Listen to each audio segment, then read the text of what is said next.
Welcome to CCN Midday News. I am your host, Captivating Christian, and here are some of your top stories for today, the 5th of June. The man who shot and killed Ahmaud Arbery called him effing N. I can't breathe. Death of a black man in custody ruled a homicide in Washington state. Police should shoot to kill George Floyd protesters, a Georgia official says in a post. Philadelphia police allowed 100 white men armed with bats and shovels to roam the streets in anticipation of protesters. Unacceptable. Democrats sound the alarm over unidentified law enforcement patrolling D.C. protesters. And U.S. billionaires have become $565 billion richer during this pandemic. LeBron James rips a Fox News anchor and explains why their treatment of minorities is driving this protest. And teens on TikTok are exposing a generational shift between parents and kids over how they treat Black Lives Matter protesters. And lastly, a black Southwest Airlines flight attendant had an emotional conversation about race with a white passenger, not knowing that he was the CEO of American Airlines. Let's get to the news. An investigator for the Georgia Bureau of Investigations revealed in an ugly allegation about the man who shot and killed Ahmaud Arbery, age 25. Travis McMichael, age 34, called the alleged victim a fucking nigger after shooting and before the police arrived, according to testimony from a special agent. This detail came secondhand from a co-defendant, the man who recorded the video of the fatal shooting, the investigator said. During the cross-examination, Travis McMichael had also used the N-word multiple times on Instagram.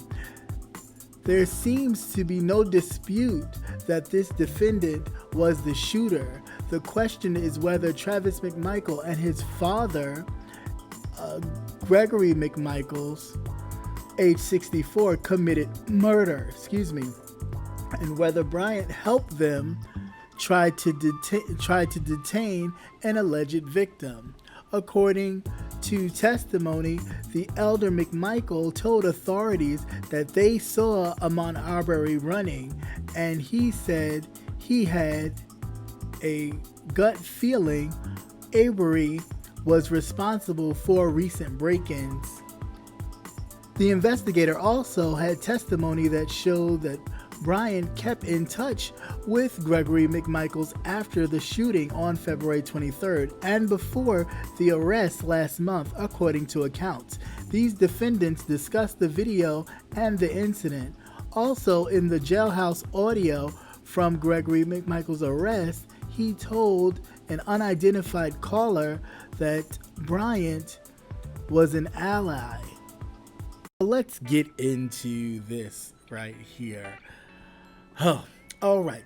So there's been a special new report that Travis McMichael, age 34, was the alleged shooter of Ahmaud Arbery.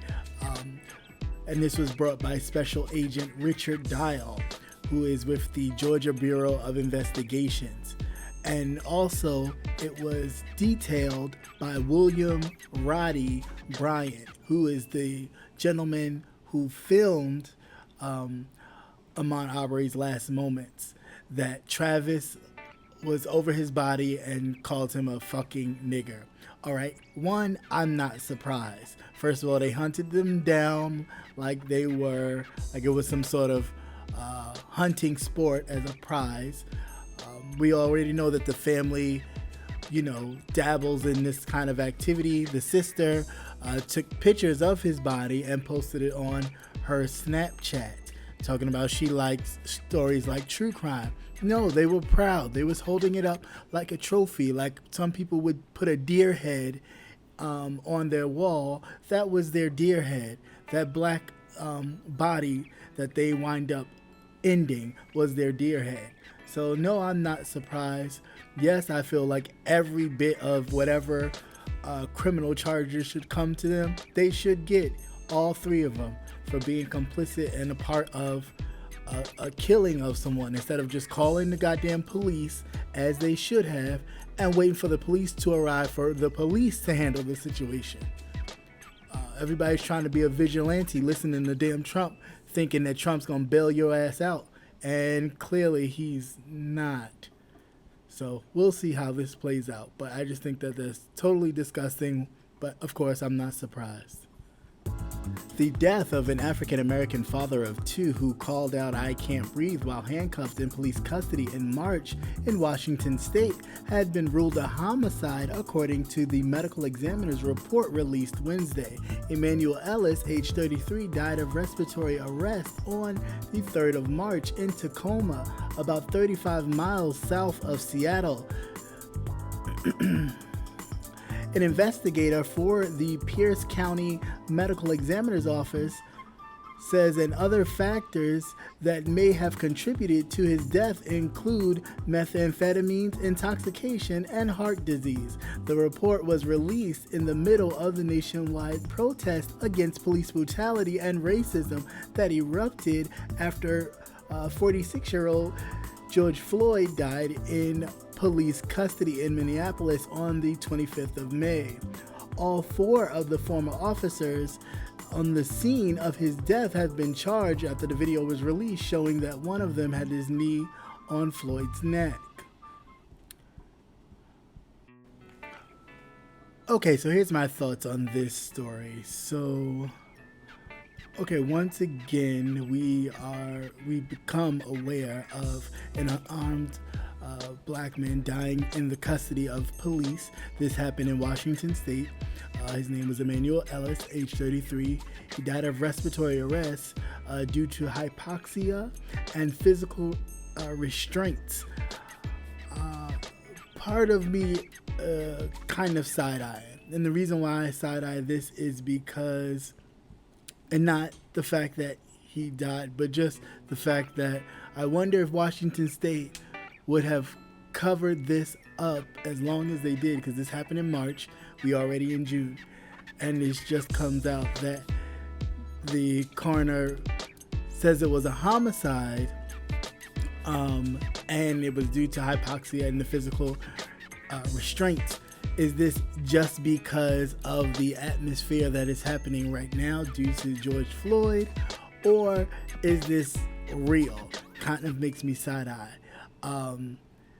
If it really came out like this, because I didn't know anything about this story, it's the first time hearing about it. It's the only reason why I'm side-eyeing it, that now all of a sudden this story comes out, the coroner's office says it was a homicide. However, at the same time when he said it's a homicide, funny and very funny that you say the same thing that the coroner who did George Floyd's examination said, that he had methamphetamines, intoxication, and heart disease. So is this just something that you just stamp to a report to make sure that the police officer can have a way, or the police officers can have a way to escape the criminality of what may have happened?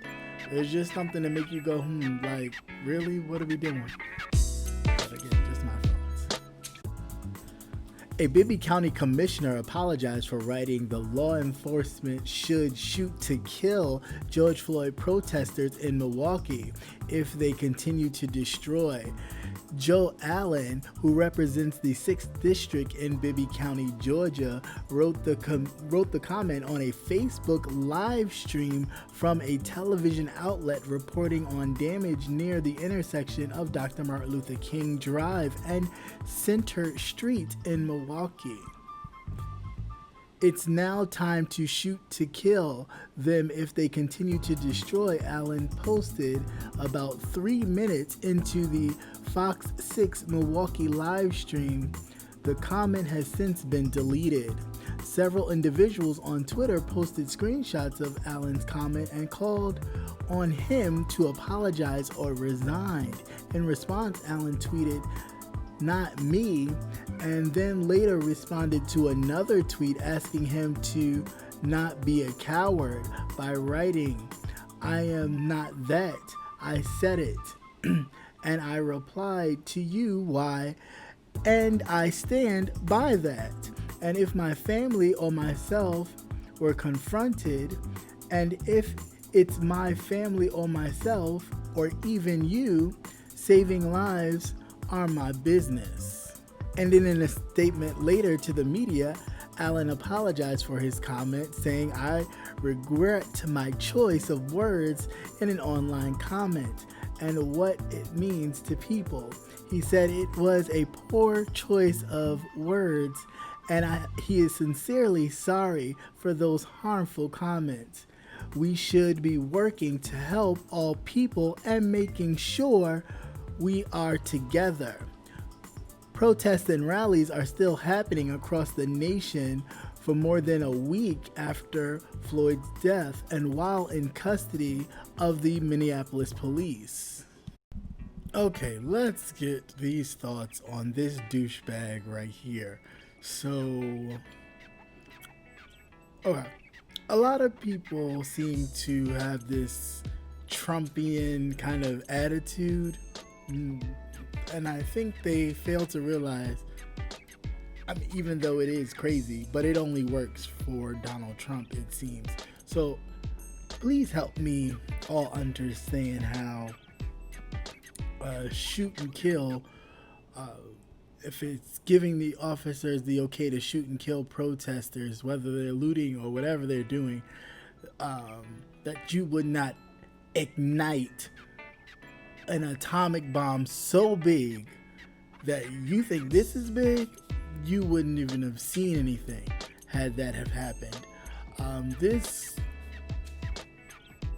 low-life specimen basically saying that after they started to destroy stuff and that the cops should just open fire and start shooting people. He is a former firefighter. He was first elected as the county commissioner back in 1998. However, he announced last year that he wasn't running for re-election. And you wonder why. Who would vote for, I mean, they've already voted for this racist, and I'm gonna call it, because I believe, who says something like that? To shoot and kill. So you mean to tell me if your grandchildren was out there protesting, you would be okay with the police officers shooting to kill your grandkids? No, because you probably know your grandkids wouldn't be out there because you raised them to be a certain way, like you. Yeah, I just think that that's disgusting. And then, of course, in pure mayonnaise fashion, as Charlemagne the God would say, you want to come back and apologize that you didn't know how offensive your words would be. No, you knew it, but I'm so thankful for the age of technology where in which soon as somebody says something, it's screenshotted and there is a record of it. And that's what I'm all about. Show me the receipt. Don't say you said something and there's no receipt. Show me the receipt. Excuse me. So I am glad that the receipts came out. And now he has to backtrack and kind of eat his words. And hopefully this type of bigoted behavior, even from people calling on other, people just enjoying living outside, starts to really change. When we start taking their power back little by little, firing them from jobs, removing them from positions, so they know that, hey, you have to go somewhere else with that. Because it won't be here, especially when you're a public official. I mean, come on. But anyway, that's my thoughts. I'm done. Approximately 100 white men armed with baseball bats, hammers, and shovels were roaming the streets of a Philadelphia neighborhood in the name of vigilantism. They were allegedly protecting local businesses from people protesting about police killing black people, according to the Philadelphia Inquirer. On Tuesday, local city officials pleaded to crack down on what they called simmering vigilantism after seeing as many as 100 white men armed with baseball bats, hammers, roaming in the Fisher Town section for hours on Monday night. Okay, so here's my thoughts on this particular story. I am a bit perplexed. I mean, I guess I don't know. I watched the article, I watched the news clipping of it, and they were saying that they were had the shovels and the baseball bats to deter rioters from, breaking businesses or anything of that nature.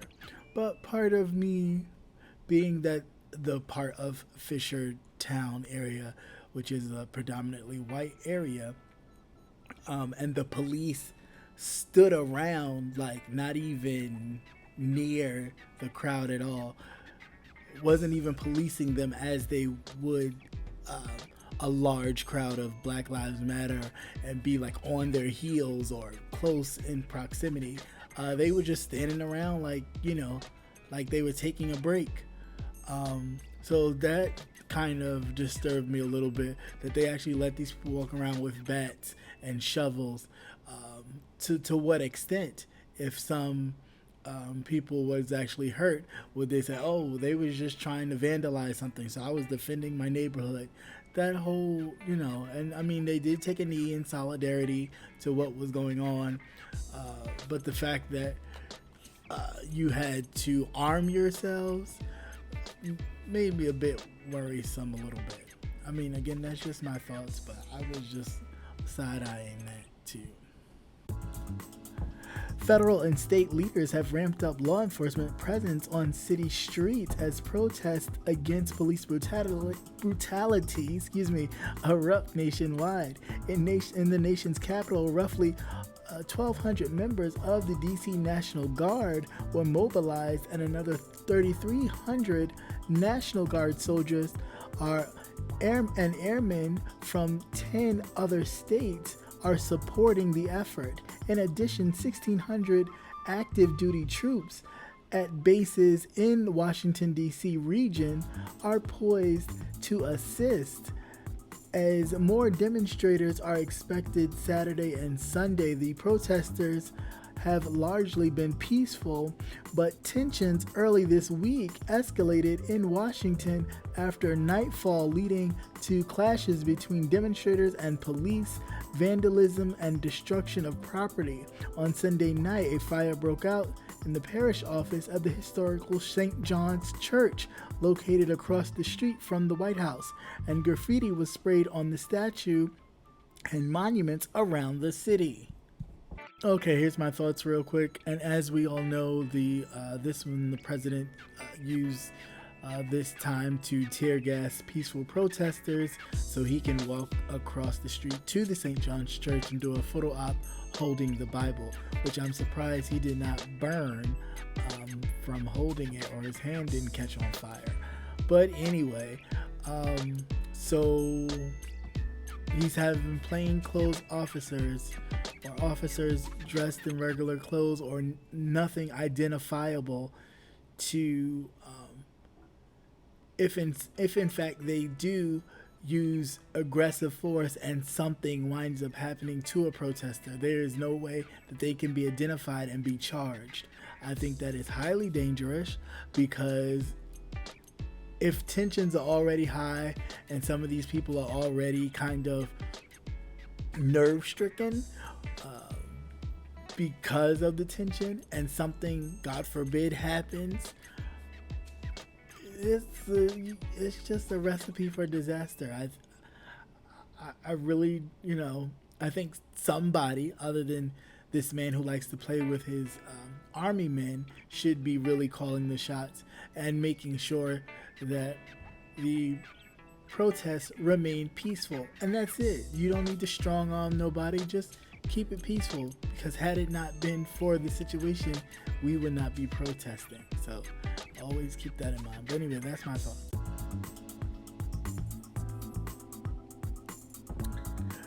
3 months have been financially painful for many Americans, but not billionaires. U.S. billionaires have become $565 billion richer since March 18th, according to reports published on Thursday by the Institute of Policy Studies, a progressive think tank. The total wealth for billionaires now stand at a $3.5 trillion, which is up 19% from the lowest point near the beginning of the pandemic. The report says that Amazon's CEO, Jeff Bezos, alone is worth $36.2 billion more than he was back in March 18th. Since that day, nearly 43 million Americans have filed for the initial unemployment benefits. Lower income workers, especially in travel and service sector jobs, have been hit particularly hard in this health crisis. The numbers put an exclamation point on the deep division between the haves and the have-nots, which is helping fuel the unrest across the United States. Wealth inequality is likely to get greater than worse because of this crisis, experts are now saying. Okay, so here's my views on this. I'm not saying that I agree with the destruction and looting. However, it's as plain as day. It can be understandable when you can look, or understood when you look at the disparity that wealthy Americans, especially the ones in the business of the CVS's, the Walgreens, everything that was able to remain open and still make money.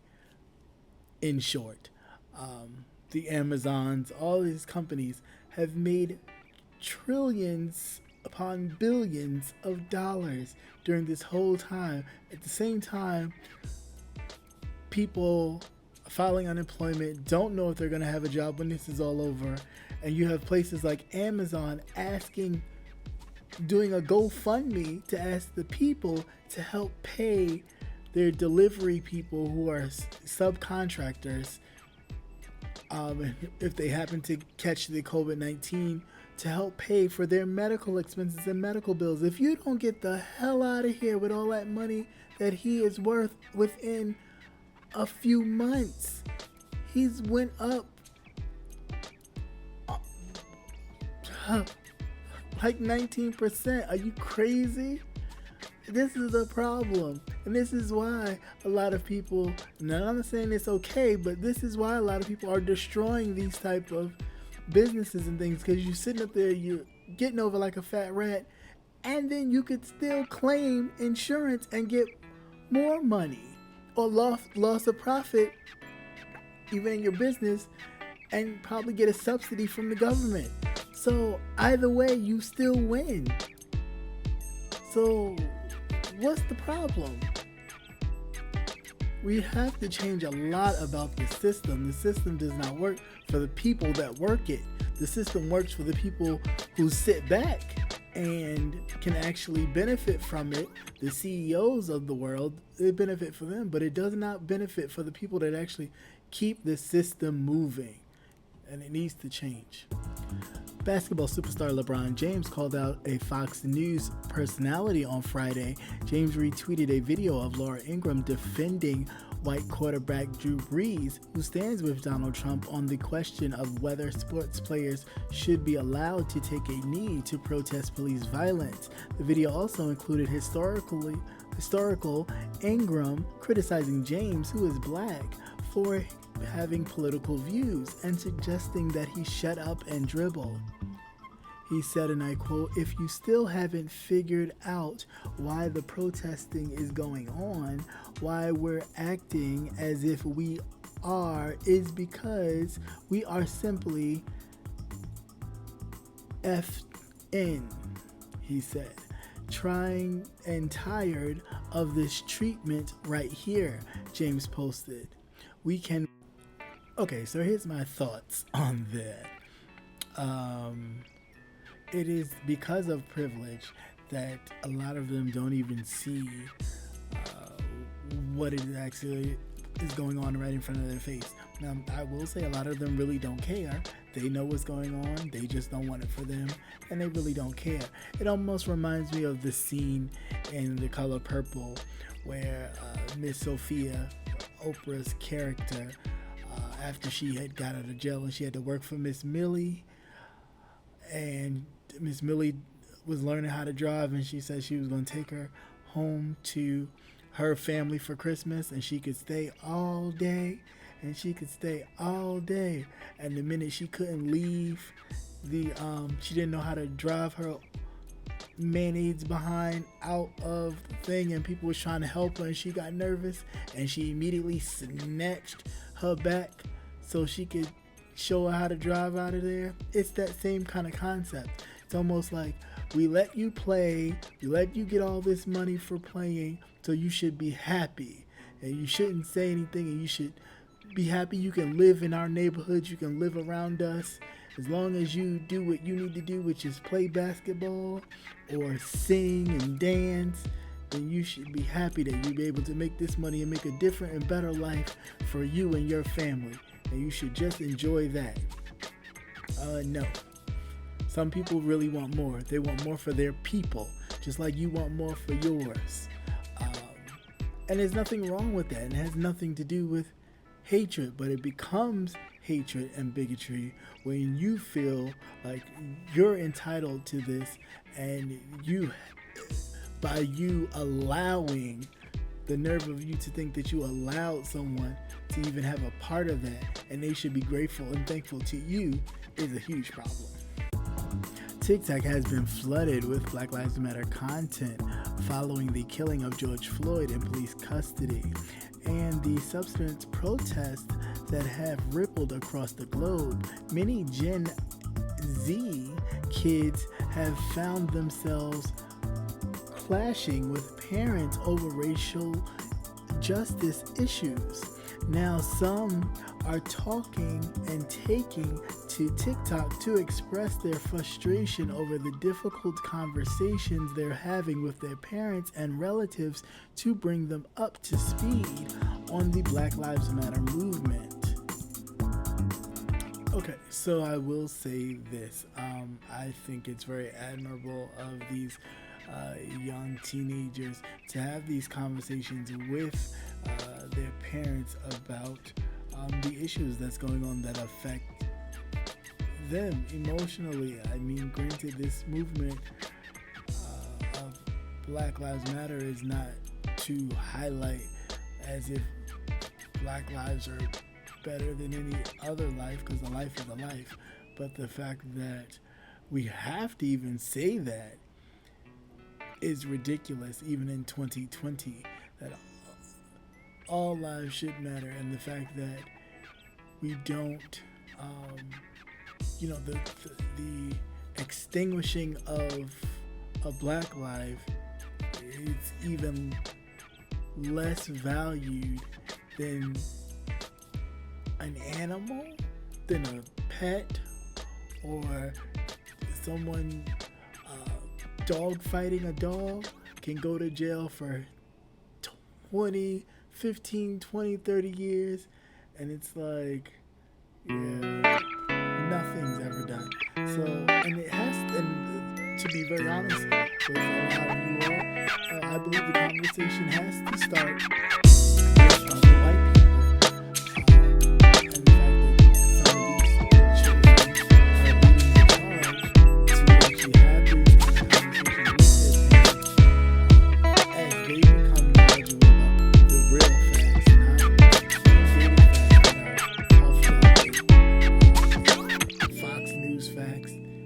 Children are actually out there and witnessing and reading. It's a great thing. It's a glimmer of hope for the right direction.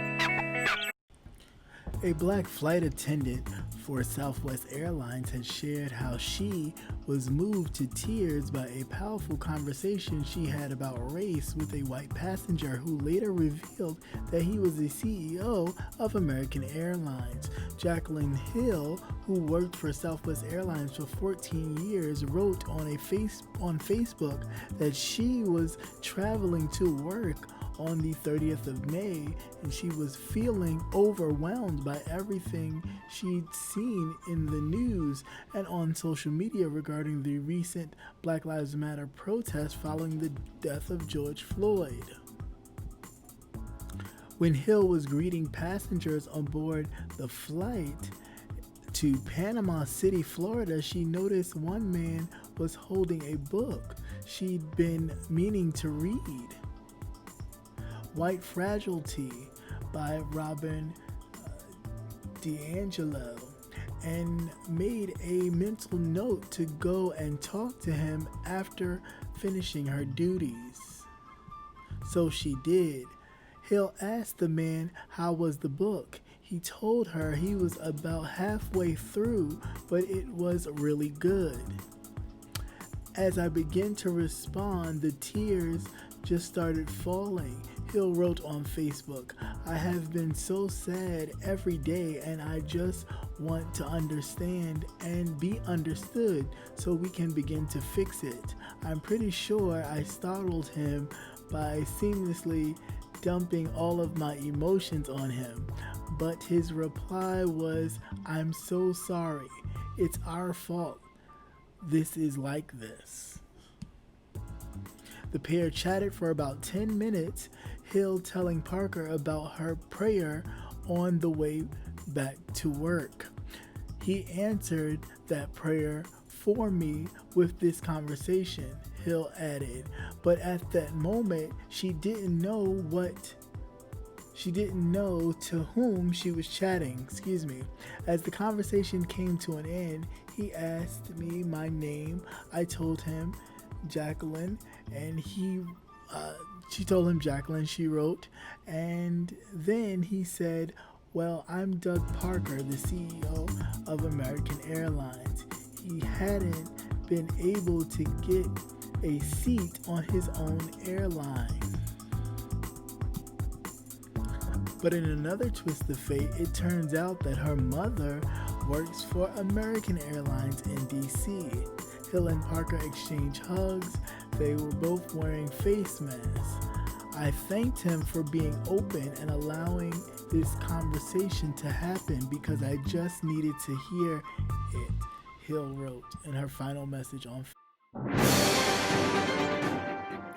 Once again, thank you for watching CCN Midday News. Hope you enjoyed. Please like, share, and subscribe. Also hit that notification button so you will never miss another news update.